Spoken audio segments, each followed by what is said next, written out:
യുദ്ധഭൂമിയിലെ സ്ത്രീ പോരാളികൾ. Sophia കേവിച്ച്, medical വിഭാഗത്തിൽ സഹായി.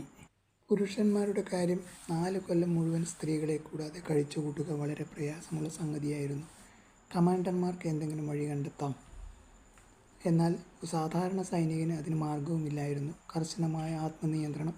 പക്ഷെ ആരും അതിന് പറ്റിയൊന്നും സംസാരിക്കാറില്ലായിരുന്നു. ആ ബറ്റാലിയനിൽ ഉണ്ടായിരുന്ന ഒരേയൊരു സ്ത്രീ ഞാനായിരുന്നു.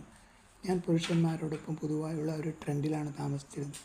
എനിക്ക് പ്രത്യേകമായി ഒരിടം അനുവദിച്ചു തന്നു എന്നു മാത്രം. ആ ഭൂഗർഭ അറയുടെ ആകെ വലിപ്പം 20 ചതുരശ്ര അടിയായിരുന്നു.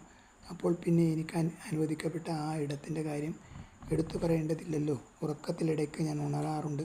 കൈയൊന്ന് നീട്ടിയാൽ അപ്പുറത്ത് കിടക്കുന്ന പുരുഷൻ്റെ കാലിലോ കവിളിലോ എൻ്റെ കൈ ചെന്ന് തട്ടും. ഒരിക്കൽ മുറിവ് പറ്റി എനിക്ക് ആസ്പത്രിയിൽ കിടക്കേണ്ടി വന്നു. അവിടെയും ഉറക്കത്തിൽ കൈ അങ്ങോട്ടും ഇങ്ങോട്ടും എടുത്തിടുന്ന ശീലം. ഉണർത്തി നേഴ്സ് ചോദിച്ചു, എന്തു പറ്റി? കാരണം പറയാനാകുമോ? അടുത്ത് കിടക്കുന്ന